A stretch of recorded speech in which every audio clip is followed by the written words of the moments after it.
Hi അസ്സലാമു അലൈക്കും. ഞാൻ ഡോക്ടർ ഷെരീഫാണ്. നമ്മൾ ഡിസ്കസ് ചെയ്യുന്നത് ഫാറ്റി ലിവറിനെ പറ്റിയിട്ടാണ്. ഒരുപാട് പേരുടെ ഒരു പേടി സ്വപ്നമായിട്ട് കാണുന്ന ഒരു അസുഖമാണ് ഫാറ്റി ലിവർ എന്ന് പറഞ്ഞത്. ഈ ഫാറ്റി ലിവർ എന്ന് പറഞ്ഞ സംഭവം എന്തോ ഒരു വലിയ അസുഖമാണെന്ന് ചിന്തിക്കുന്ന ഒരുപാട് പേരുണ്ട്.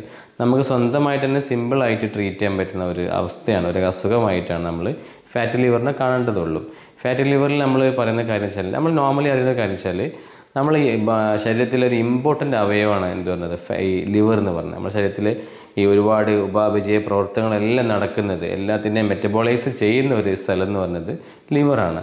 അതുകൊണ്ട് തന്നെ നമ്മുടെ ശരീരത്തിലുള്ള സ്റ്റോറേജ് സ്ഥലം കൂടിയാണ്. നമ്മുടെ ബോഡിയിൽ എന്തെങ്കിലും ഇപ്പോൾ ഷുഗർ ആയാലും കൊളസ്ട്രോൾ ആയാലും പ്രോട്ടീൻ ആയാലും ഇങ്ങനെയുള്ള കാര്യങ്ങളൊക്കെ ഡെപ്പോസിറ്റ് ചെയ്ത് കഴിയുമ്പോൾ അതേപോലെ തന്നെ ഡെപ്പോസിറ്റ് ചെയ്യുന്ന ഒരു അവയവമാണ് ഈ ലിവർ എന്ന് പറയുന്നത്.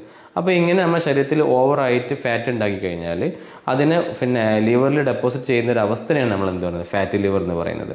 ഇത് എപ്പോഴും നമ്മൾ കണ്ടുപിടിക്കാമെന്ന് വെച്ച് കഴിഞ്ഞാൽ, നമ്മളിപ്പോൾ എല്ലാവരും ചില ആളുകൾ SGPT, ഫാറ്റി ലിവറിൻ്റെ ടെസ്റ്റ്, ലിവർ ഫംഗ്ഷൻ ടെസ്റ്റിൽ SGPT, SGOT ഇങ്ങനെയുള്ള ടെസ്റ്റുകൾ നോക്കി നമ്മൾ ഫാറ്റി ലിവർ ഉണ്ടോ ഇല്ല എന്നുള്ളത് ഒരുപാട് പേര് മനസ്സിലാക്കുന്നത്.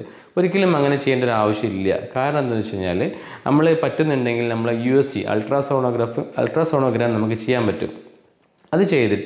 അത് ചെയ്താലേ നമ്മൾ ഏത് ഗ്രേഡിങ്ങിനാണ് നമ്മൾ മനസ്സിലാക്കാൻ പറ്റുള്ളൂ. അല്ലാതെ നമ്മൾ ഈ LFT ലിവർ ഫംഗ്ഷൻ ടെസ്റ്റ് ചെയ്താൽ മാത്രം നമുക്ക് ഒരിക്കലും എന്ത് ചെയ്യാൻ പറ്റില്ല, നമുക്ക് ഫാറ്റ് ലിവർ ഉണ്ടോ മരുന്ന് കഴിക്കാനായിട്ടോ നമുക്ക് ഒരിക്കലും അറിയാൻ പറ്റില്ല. അതുകൊണ്ട് നിങ്ങൾ എന്ത് ചെയ്യണം, ഈ SGOT SGPT റിസൾട്ട് തന്നെ ഹൈ ആയിട്ടുള്ള ആളുകൾ നിർബന്ധമായിട്ടും ഒരു സ്കാനിങ് റിപ്പോർട്ടും കൂടി ചെയ്യുന്നത് നല്ലതായിരിക്കും. എന്നിട്ട് നമ്മൾ മരുന്ന് സ്റ്റാർട്ട് ചെയ്താൽ മതി.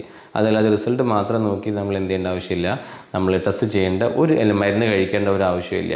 ഇനി നമ്മൾ ഇങ്ങനെ ഉണ്ടെങ്കിൽ തന്നെ ഈ USG നമ്മൾ ചെയ്തു, USG ചെയ്ത സമയത്ത് നമുക്ക് ഫാറ്റി ലിവർ ഗ്രേഡ് 1 ആണെങ്കിൽ നിങ്ങൾ ഒരിക്കലും മരുന്ന് കഴിക്കേണ്ട ആവശ്യമില്ല. ഗ്രേഡ് 2 അതിൽ കൂടുതൽ ഉണ്ടെങ്കിൽ നമ്മൾ എന്ത് ചെയ്യണം, തീർച്ചയായിട്ടും മരുന്ന് സ്റ്റാർട്ട് ചെയ്യണം എന്നുള്ളതാണ്. അതിൽ തന്നെ നമ്മൾ SGOT SGPT റിസൾട്ട് നമ്മൾ കണക്കിലെടുക്കണം. കാരണം നമ്മൾ നോർമലി അതിൻ്റെ റിസൾട്ട് പറയുന്നത് 40 നമ്മൾ പറയുന്നത്, 40 കുറയണം നമ്മൾ പറയുന്നത്.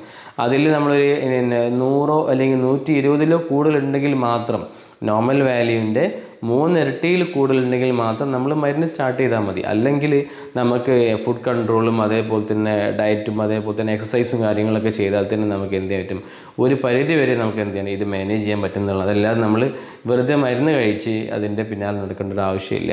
ഫുഡ് കൺട്രോൾ നമ്മൾ ശ്രദ്ധിക്കേണ്ട കാര്യങ്ങൾ, പഞ്ചസാര ചേർന്ന ഭക്ഷണം മാക്സിമം ഒഴിവാക്കുക, അതേപോലെ കൊഴുപ്പുള്ള ഭക്ഷണങ്ങൾ മാക്സിമം ഒഴിവാക്കുക, അതേപോലെ തന്നെ എക്സസൈസ് നിർബന്ധമായിട്ട് നമ്മൾ എന്ത് ചെയ്യണം, തടി ഇളകുന്ന രീതിയിലുള്ള എക്സസൈസ്, നമ്മൾ കാർഡിയോ എക്സസൈസ് നമ്മൾ നിർബന്ധമായിട്ട് ചെയ്യുകയാണ് ചെയ്യുന്നത്.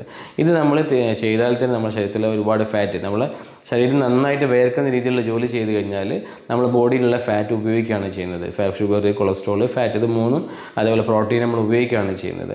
അപ്പോൾ ഇങ്ങനെ ഉപയോഗിക്കുന്ന സമയത്ത് ലിവറിലുള്ള ഫാറ്റ് ഉപയോഗിക്കുമ്പോൾ ലിവറിൽ ഓട്ടോമാറ്റിക്കലി ഫാറ്റ് കുറയാണ് ചെയ്യുന്നത്.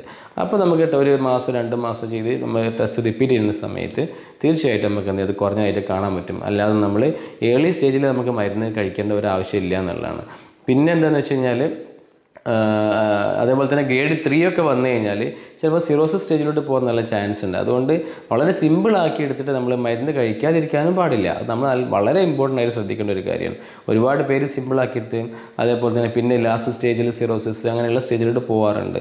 അതേപോലെ തന്നെ ഈ ഗ്രേഡ് 1, ഗ്രേഡ് 2, ഗ്രേഡ് 3 ഏത് സ്റ്റേജ് ആണെങ്കിലും ഫാറ്റി ലിവർ ഡയഗ്നോസ് ചെയ്ത ആളുകൾ നിർബന്ധമായിട്ടും ലിവറിന് ലോഡ് കൊടുക്കുന്ന രീതിയിലുള്ള ഭക്ഷണക്രമങ്ങളും മറ്റുള്ള സംഭവങ്ങൾ, അഥവാ ആൽക്കഹോൾ, കള്ളു കുടിക്കുന്നത്, അങ്ങനെയുള്ള അലിക്കർ, അതേപോലെ തന്നെ ബിയർ ആയാലും എന്ത് സംഭവങ്ങളായാലും നമ്മൾ ഉപയോഗിക്കുന്നത് മാക്സിമം ഒഴിവാക്കണം എന്നുള്ളതാണ്.